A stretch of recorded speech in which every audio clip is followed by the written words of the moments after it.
पाकिस्तान ने ईरान को एतमाद में ले लिया। वजीर आजम शहबाज शरीफ और ईरानी सदर का टेलीफोनिक राबता हुआ है। दोनों रहनुमाओं की 1 घंटे से ज्यादा गुफ्तगू। कशीदगी के खात्मे के लिए सफारतकारी पर तबादला ख्याल किया गया। वजीर आजम की ईरान पर इसराइल के मुसलसल हमलों की शदीद मजम्मत। 1900 से ज्यादा कीमती जानों के ज़िया पर गहरे दुख का इजहार किया। ईरानी अवाम के साथ पाकिस्तान की मुकम्मल यकजहती और हिमायत का यादा।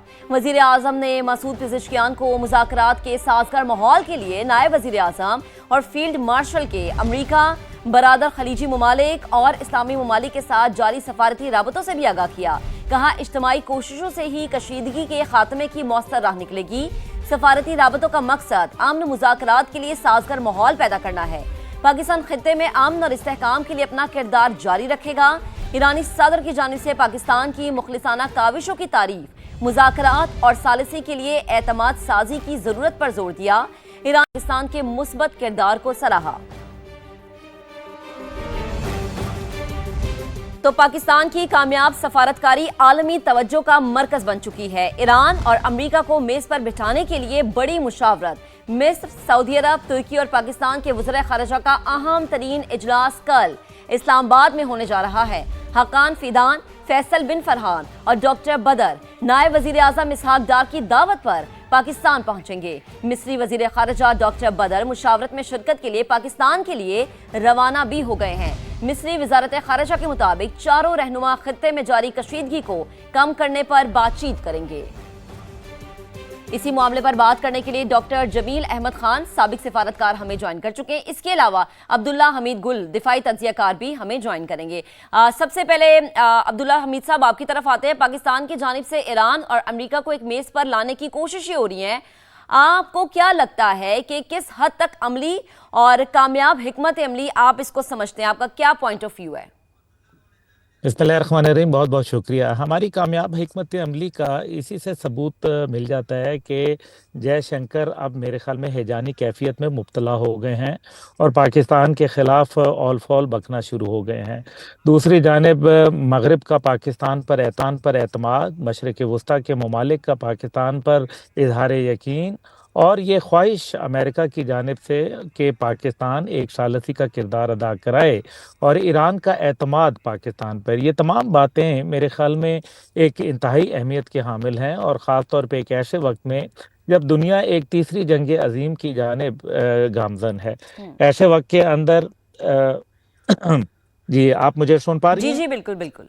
हेलो जी जी सर, अपनी बात मुकम्मल कीजिएगा। हेलो अब्दुल्ला हमीद गुल साहब। जी, आप जी जी देखिए, एक ऐसे वक्त के अंदर जब पाकिस्तान दुनिया के अंदर तीसरी आलमी जंग को रोकने की कोशिश कर रहा है, जाहिर है पाकिस्तान के दुश्मनों को तकलीफ़ हो रही है। हाकान फैदान साहब, क्योंकि माजी के अंदर MIT उनकी जो इंटेलिजेंस एजेंसी है उसके सरबराह भी रहे हैं और बहुत ही समझदार आदमी है। मेरा ज़ाती ताल्लुक़ उनके साथ है और अभी मैं उनसे कुछ अर्सा पहले इसी सिलसिले में मुलाकात भी हुई थी। इसी तरीके से डॉक्टर बदर जो मिस्र के वज़ीर ख़ारिजा हैं, एक बहुत ही मेरे ख़्याल में लायक फ़ायक शख्सियत के मालिक हैं और ज़ाहिर है हमारे सऊदी जो भाई हैं वो तो इसमें कोई दूसरी राय नहीं है। पाकिस्तान का एक ऐसे वक्त में काम कर रहा है जब सऊदी अरब की जानिब से जब हमारे वज़ीर आज़म साहब की शहज़ादा मोहम्मद बिन सलमान साहब से बात हुई तो उसके अंदर बड़ा अच्छा एक बयान सऊदी अरब की जानिब से ये आया कि हमें एक मुश्तइल पड़ोसी नहीं चाहिए अपने बॉर्डर के ऊपर, लेकिन साथ ही ये कहा कि आखिर एंड ऑफ द डे के ऊपर पड़ोसी पड़ोसी होता है। ये एक खुशाइन बात है जिससे वाज़े नज़र आ रहा है कि सऊदी अरब कशीदगी को कम करना चाहता है और पाकिस्तान के अंदर ये एक, जिसको कहते हैं, एक बड़ी बैठक से पहले एक ऐसी बैठक है जिसके अंदर दुनिया के 3 अहम तरीन ममालिक शिरकत कर रहे हैं और पाकिस्तान उनकी मेज़बानी कर रहा है। बिल्कुल अब्दुल्ला पाकिस्तान साहब, दुनिया समहाउ इसका इस्लाम के क्रेडिट तो अंदर पाकिस्तान को मिलना वाहिद चाहिए और पूरी दुनिया दे भी रही है मुख्तलिफ अंदाज में। कोई जल के दे रहा है, जैसे हमने भारत में देखा कैसा हुआ है। डॉक्टर साहब, आपकी जानिब आती हूँ। फरमाइएगा कि अब 3 अहम ममालिक हैं, मिस्र, सऊदी अरब, तुर्किया। अब एक बड़ी बैठक पाकिस्तान में होने जा रही है, हम इसको चेयर कर रहे हैं। अब लेकिन सवाल यहाँ पर यह है कि टाइमिंग बहुत मैटर करती है और वो शराइ जो कि अब ईरान की तरफ से आएंगी, आपको लगता है कि आया इसमें कुछ नरमी होगी या पुरानी शराइ पे ही वो जो है बज़िद नजर आएंगे या उसी पे ही डटे रहेंगे? कॉन्फ्लिक्ट में या जंगों में जब भी मुतालबात दिए जाते हैं या अपनी अपनी डिमांड दी जाती है या अपने अपने पॉइंट्स दिए जाते हैं, तो वो मैक्सिमम उसको करके दिया जाता है, ताकि कुछ लो और कुछ दो की बुनियाद पर शायद कोई मामला तय पा जाए। ईरान के लिए सबसे बड़ी बात यह कि उन्होंने कॉम्पनसेशन भी मांगी है अपने वॉर के सिलसिले में। ईरान ने कहा है कि आप अपने अड्डों को भी खलीजी ममालिक से बंद करें और यहाँ से चले जाएं, विड्रा कर दें। तो जो ईरान ने कुछ और फिर साथ में कहा है कि स्टेट ऑफ हॉर्मस के लिए हमेशा हमारे कंट्रोल में रहेगी, और फिर कहा है कि हमें आयरन क्लैड किस्म की गारंटी भी दें। और फिर बाद में जो बाकी 15 पॉइंट्स हैं उस पर ईरान ने उसको रिजेक्ट कर दिया है। तो ये इब्तदाई है बात, लेकिन यह है कि जो इंडिया मिल रहा है, जैसे आज भी हमारे प्राइम मिनिस्टर ने तकरीबन 1 घंटा भर बात की है सदर पेशकियान साहब के साथ, तो ये तमाम चीजें इस चीज का इशारा दे रही है कि एक तरफ दोनों साइड मैक्सिमम पोजीशन अख्तियार कर रही है। आज आप देखें कि इजराइल और अमेरिका ने क्या किया है, 2 पावर प्लांट पे हमला कर दिया है, उनके न्यूक्लियर फैसिलिटीज पर दोबारा हमला कर दिया है, और पासदारान ने उसको कह दिया है कि हम पहले I for G I for everything will go for it. और उन्होंने अनाउंस कर दिया कि जहां जहां अमरीकी शिफ्ट हो रहे हैं अपने अड्डों से, हमें पता कि और ये मैं बताता चलूँ क्योंकि मैं खुद सऊदी यूएई में रहा हूँ, सऊदी अरब में मैं रहा हूँ, सफारतकारी मैंने यूएई में भी सफीर रहा हूँ। तो उस लिहाज से वहाँ इनके जो ऑन ग्राउंड बहुत ज़्यादा इंटेलिजेंस देते हैं कि अभी ये अड्डे से यहाँ निकल गए, फलाने होटल में आ गए, तो वो चुन चुन। जी जी ठीक। डॉक्टर साहब, आपकी गालिबन आवाज़ का इशू आ रहा है। अब्दुल्ला हमीद गुल साहब की जानिब वापस जाते हैं। तब तक मैं चाहूंगी कि ज़रा जो टेक्निकल इशू है वो रिजॉल्व हो जाए। अब्दुल्ला साहब, आप फरमाएगा क्या लगता है सिचुएशन देख के आपको कि क्या वाकई अमेरिका जो है इस मुज़ाकरात के लिए संजीदा है, या सिर्फ वक्ती हिकमत अमली हो सकती है? क्योंकि दुनिया भर से बातें या एनालिसिस यही आता है कि सदर ट्रंप पे आप यकीन नहीं कर सकते क्योंकि उनके बयानात बदलते रहते हैं, खुद अपनी काबीना उनकी परेशान नजर आती है इस हवाले से। देखें, ये एक अफसोस की बात है कि एक इतने बड़े मुल्क और सुपर पावर के सरबराह के लिए अगर उनके एटीट्यूड्स के ऊपर इस तरह से तजज़िए हों तो ज़ाहिर है फिर इसका मतलब ये है कि वो इंतहाई कहीं कमज़ोरी और गिरावट का शिकार हैं। दूसरी जानिब जो जिस तरीके से बात की जा रही है 82nd एयरबोर्न डिवीज़न की, जिसके अंदर तकरीबन 5000 मरीन्स को भी लाया जा रहा है, 2000 ट्रुप्स मौजूद हैं, उनके एविएशन साथ आ रहा है, और यूएसएस सैन डिएगो जो एम्फीबियस मिशंस के लिए तैयार है, और साथ ही साथ जो यूएसएस ट्रिपोली जिसके ऊपर बड़े शिनूक हेलीकॉप्टर मौजूद हैं जो ट्रांसपोर्टेशन करते हैं ट्रुप्स की, और खार्ग के जजीरे के ऊपर हमला करने की बातें हो रही हैं। ये सारी बातें, इससे ये कोई संजीदगी नहीं दिखाई जा रही, क्योंकि अगर आपने जंग को रोकना है तो फिर इसका मतलब है वो तो फौरन रुक सकती है, लेकिन ये 10 दिन का मजीद इसके अंदर गैप देना है, इसका मतलब ये है कि आप अपनी तैयारियां करना चाह रहे हैं, आप इसके अंदर कोई अपने मखसूस अहदाफ हासिल करना चाहते हैं। और ख़ास ही ख़ास आप ये देखें कि इस टाइम पे हमेशा इसराइल शरारत करता है। अभी फरदौ के ऊपर जो हमला है वो इस बात की गमाज़ी करता है कि इसराइल चाहता ही नहीं है कि अमेरिका इस खित्ते से सही सलामत निकल जाए। वो चाहते हैं कि इनकी मज़ीद जो मुश्किलात में इजाफा हो, और खित्ते के अंदर जब तक के देखें खलीजी ममालिक कमज़ोर नहीं होंगे मुआशी सतह पर, दिफाई सतह पर, तो ग्रेटर इसराइल का नक्शा तामीर नहीं हो सकता। ग्रेटर इसराइल का नक्शा उसी सूरत के ऊपर ग्रेटर इसराइल का नक्शा बन सकता है जब आप ग्रेटर इसराइल के अंदर आप जितने अरब ममालिक हैं इनसे तमाम पैसा कशीद करके इसराइल की रियासत को नहीं दे देते। ये वो तमाम अज़ाइम हैं। अब इसके लिए देखिए, तुर्किया एक इस्लामी दुनिया की एक बहुत बड़ी कुव्वत समझी जाती है दिफाई, इसी तरह से मिस्र एक दिफाई कुव्वत है, सऊदी अरब तो खैर है, अल्लाह का शुक्र है उसके हवाले से आपको पता ही है, और पाकिस्तान तो एक आलमी सतह पे एक रिकग्नाइज्ड रिस्पॉन्सिबल न्यूक्लियर कंट्री है। इस वजह से जो अभी सूरत हाल बन रही है इसके अंदर मुझे महसूस हो रहा है कि कहीं ना कहीं ईरान के ऊपर एक कारी ज़र्ब लगाने की कोशिश की जा रही है, एक ऐसी ज़र्ब जिससे अमेरिका कम से कम अपने मखसूस अहदाफ हासिल कर सके, और कुछ नहीं तो आबनाए हुर्मुज़ खुलवा दे, और आबनाए हुर्मुज़ खुल जाए ताकि आबनाए हुर्मुज़ के खुलने के बाद अमेरिका कम से कम ये कह सके कि जनाब देखिए मैंने तो अहदाफ मुकम्मल कर लिए और जो मैंने करना था वो कर लिया। लेकिन इससे साथ एक और बात भी साबित होती है। कल रात का जो बयान है वो बड़ा इम्पोर्टेंट है, और कल रात का बयान पाकिस्तान इसके अंदर सदर ट्रंप की जानिब से मुझे अभी मुकम्मल उसकी अथेंटिसिटी मैं नहीं बता सकता, जी जी लेकिन उन्होंने ये कहा कि हम जहां भी होंगे हम खलीज के अंदर हम अरब ममालिक का तहफ़्फ़ुज़ करेंगे। इसका मतलब यह है कि क्या वो अड्डे समेटने की बात कर रहे हैं? इसका मतलब यह है कि वो जो पहले उन्होंने अभी चंद दिन पहले ये बात बिल्कुल की अब्दुल्ला साहब, कि ये जो मैं एक इतना और पैसा आयतुल्ला इन्वेस्ट किया गया अरब ममालिक में, जो अपने फुटप्रिंट्स हमने देखा कि अमेरिका ने छोड़े हुए हैं, अब उस पर सवाल है कि वो क्या तहफ़्फ़ुज़ दे रहे हैं, वो क्या सिक्योरिटी फराहम करें, इस पर भी एक सवाल बनता है। और डॉक्टर साहब आपकी तरफ वापस आऊंगे, अगर आप मुझे सुन पा रहे हैं तो मेरे सवाल का जवाब दीजिएगा। अमरीकी सदर आपको क्या लगता है कि मिस कैलकुलेशन कर गए हैं? ईरान को समझने में एक दफ़ा उन्होंने गलती कर ली है, क्योंकि उनका भरोसा इसराइल पे था, और अब हम देख रहे हैं कि मोसाद के जो चीफ हैं वो भी अब गायब है, क्योंकि उन्होंने ही कहा था कि हमला कर दो ईरान पे तो रजीम चेंज हो जाएगा। तो मकासद तो सदर ट्रंप हासिल नहीं कर सके, पहले कहते हैं कि 2 दिन का टाइम, फिर कहते हैं कि 1 हफ्ते का टाइम। तो लग रहा है आपको कि इस पॉइंट पे आके अमरीकी सदर को मुंह की खाना पड़ रही है? यकीनन हजीमत इसलिए हो रही है कि पहली बात तो ये कि फैसला हुआ किस तरह। जी फैसला इस तरह हुआ ये कि और उजरत में फैसला हुआ, क्योंकि अमेरिका एक बहुत बड़ा मुल्क है, उसकी अस्करी कुव्वत बहुत बड़ी अस्करी कुव्वत है, ये तो मानना पड़ेगा हमें, और सारी दुनिया मानती भी है। लेकिन जिस अंदाज से वो इस जंग में कूद पड़े हैं और जिसके कहने पर कूद पड़े हैं वो है Netanyahu.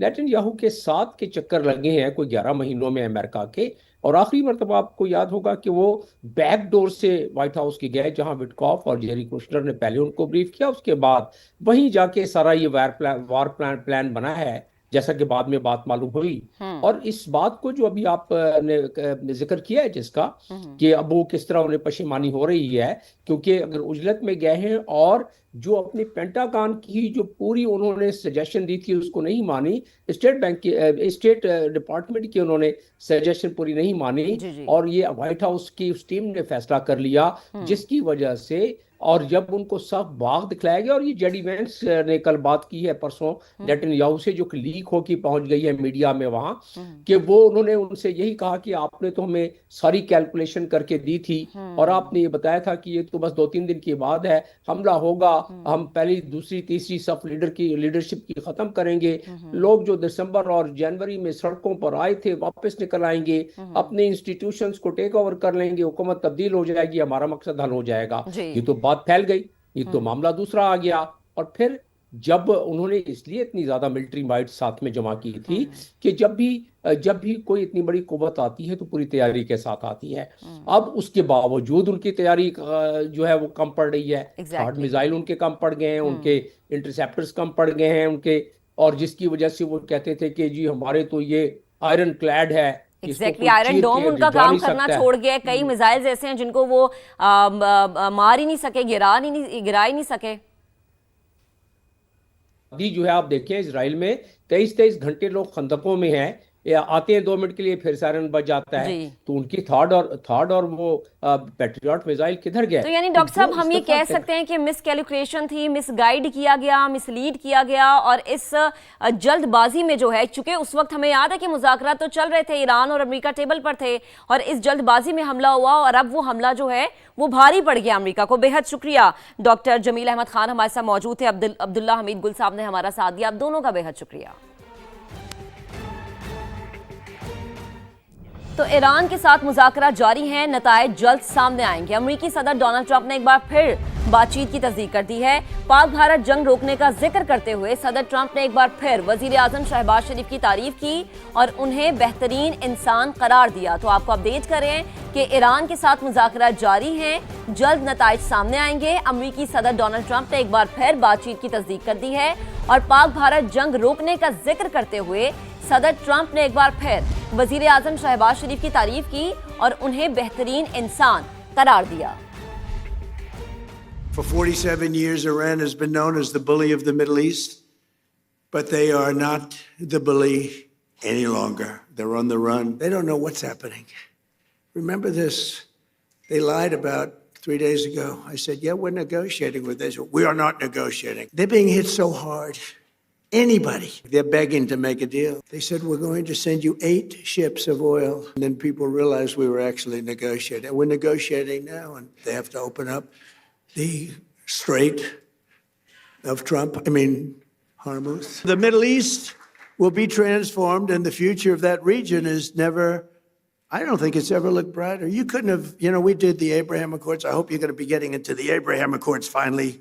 Yeah, so will you please go back and explain? It's time now. I stopped 8 wars. I even stopped India and Pakistan. And they were going at it for a week. They had 9 planes already shot. Prime Minister, actually a great guy, the Prime Minister of Pakistan said President Trump saved 30 to 50 million people.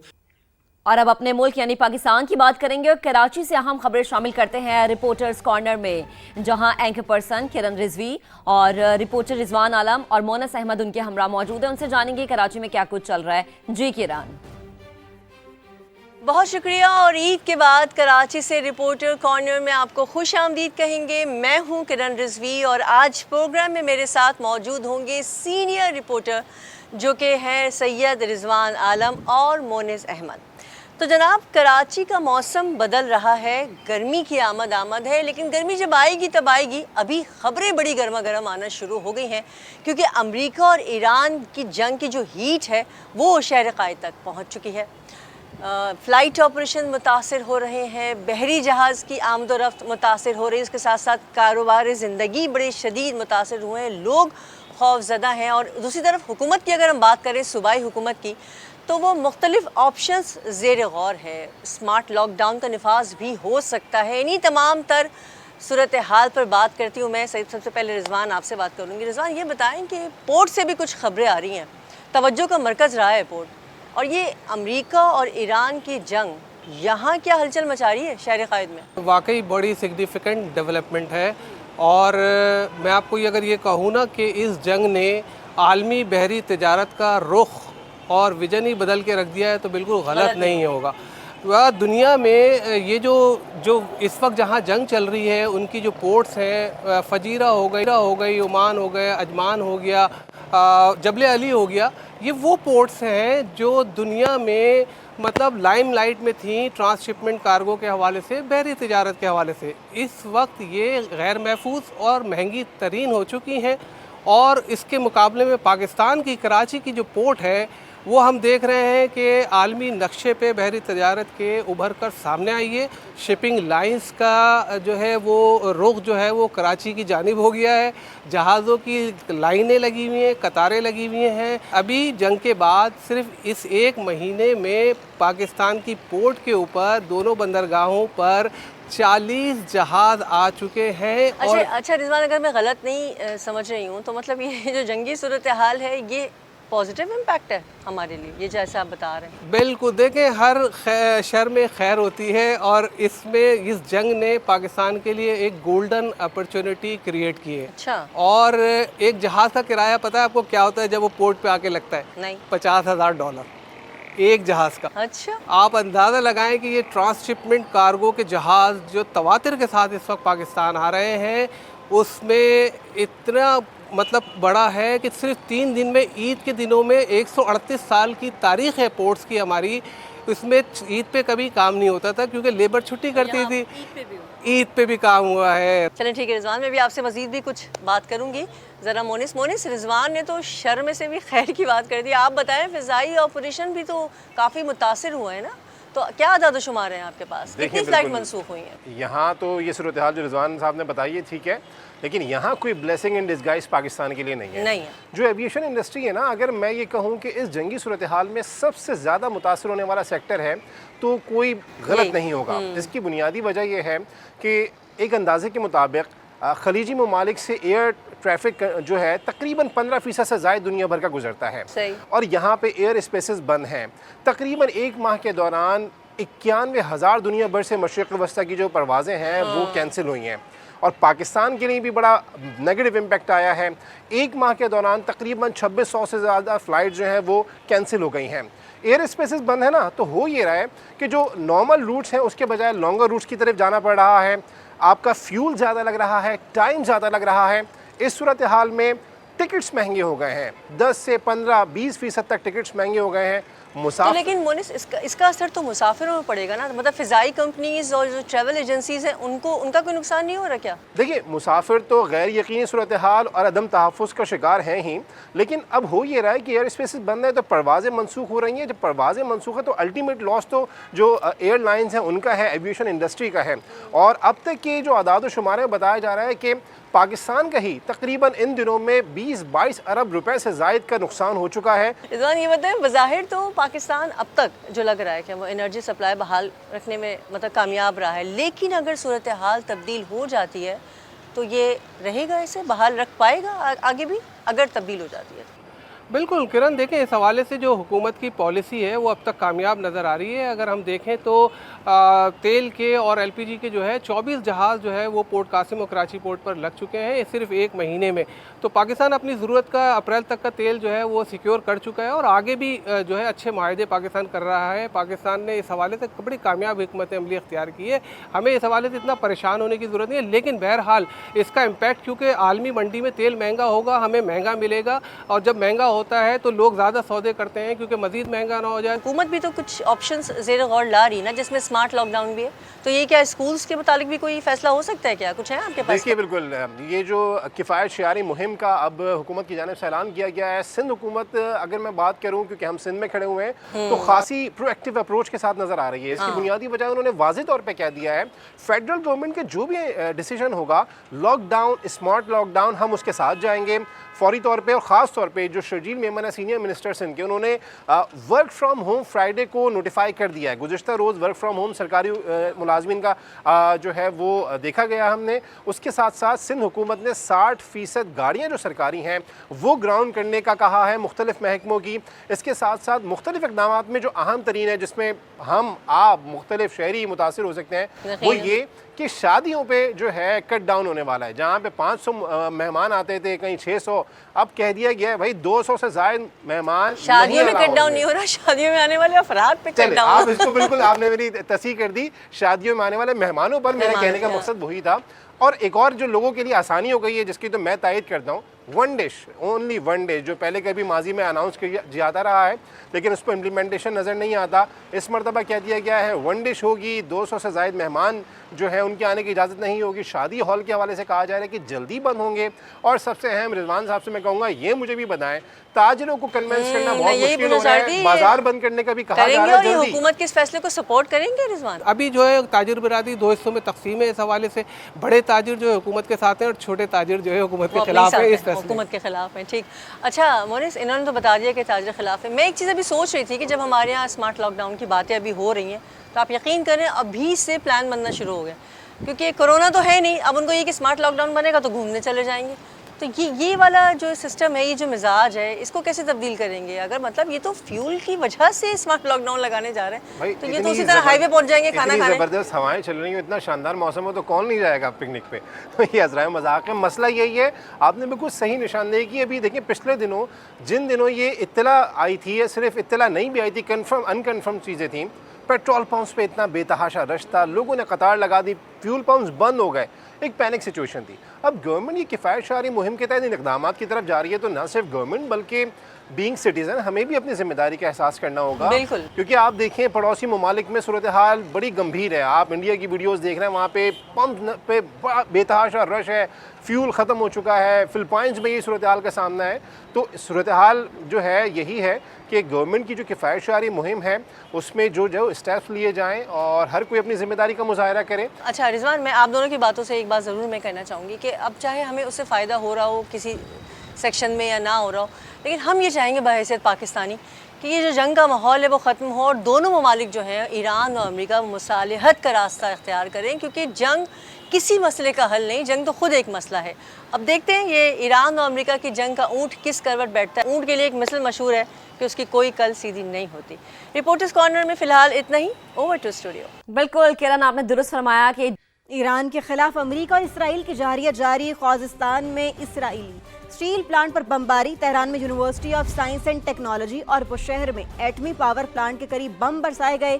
Iran ने जवाबी हमलों में तल अबीब और खित्ते में अमेरिकी तंजीबात पर मिसाइल दाग दिए।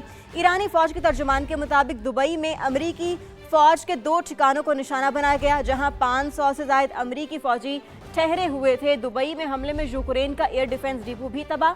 अबू धाबी में मिसाइल का मलबा गिरने से 1 पाकिस्तानी और 5 भारतीय शहरी जख्मी हो गए। सऊदी अरब में प्रिंस सुल्तानिया बेस पर हमले में 12 अमरीकी फौजी जख्मी हुए। 1 ऑयल टैंकर और 1 रडार तैयारा भी तबाह हो गया। कुवैत एयरपोर्ट में रडार सिस्टम तबाह कर दिया गया। ओमान के करीब अमरीकी बहरी जहाज को निशाना बनाया गया। लबनान में इसराइली बमबारी से 5 तिब्बी कारकुन, 4 किसान और 2 सहाफी शहीद हो गए।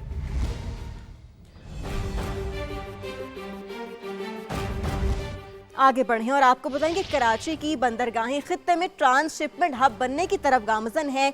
ईरान जंग ने बिजनेस ट्रेंड बदल दिया है और खित्ते की जंग ने बहरी रास्ते भी बदल दिए हैं। महफूज समझी जाने वाली खलीजी बंदरगाहें महंगी और खतरनाक हो गईं और फिर हुआ यूं के जहाज कराची आने लगे और ये बहरी जहाज पाकिस्तानी कार्गो ही नहीं, तीसरे ममालिक का ट्रांसशिपमेंट कार्गो भी ला रहे हैं। ट्रांसशिपमेंट कार्गोस की कतारें लग गईं। जो कार्गो 1 साल में हैंडल होता था उसे अब 1 माह में आगे बढ़ाया जा रहा है। मार्च में 30 से ज़ायद जहाज ट्रांसशिपमेंट कार्गो के साथ कराची पहुंचे और सिर्फ 27 दिन में 8,313 कंटेनर्स हैंडल किए गए।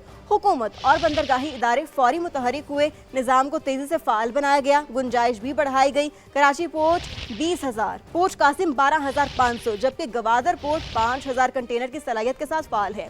हुकूमत ने कवायद में नरमी करते हुए ऑफ डॉक टर्मिनल्स पर कार्गो स्टोरेज की इजाज़त दे दी। नतीजा ये निकला कि 60,000 कंटेनर्स तक इजाफी गुंजाइश बन गई। लागत कम करने के लिए NLC ने भी स्कैनिंग चार्जेस में 50% रियायत कर दी। मुकम्मल ट्रांसशिपमेंट जहाज़ों के लिए रियायत 75% तक है और टर्मिनल ऑपरेटर्स ने भी चार्जेस में 25% कमी कर दी है, जबकि बर्थिंग फीस में 60% तक रियायत दी गई है और समंदर से फ़ज़ाई ट्रांसशिपमेंट की इजाज़त भी दे दी गई है और कार्गो क्लियरेंस तेज करने के लिए नए कस्टम्स पैरामीटर्स मुतारिफ कराए गए हैं।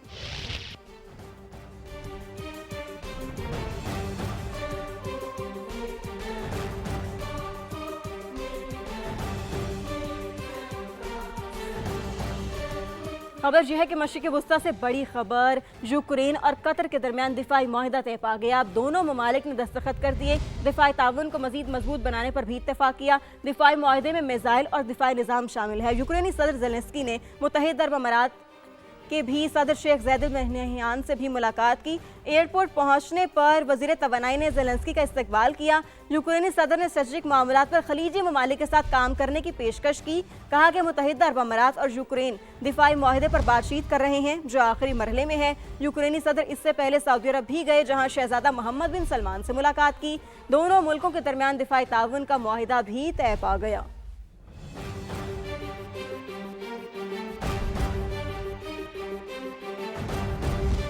एक और अहम खबर, मकबूजा कश्मीर में भी पाकिस्तान की अस्करी क़यादत से मोहब्बत का इजहार। शहरी का we love you field marshal का पोस्टर। वीडियो में शहरी को आमपुरा जंगलात हेडक्वार्टर्स के सामने पोस्टर लहराते हुए देखा जा सकता है। पाकिस्तान की सिविल मिलिट्री क़यादत दुनिया भर में तनाज़ात से मुतासरा मजलूम अवाम के लिए उम्मीद की किरण है।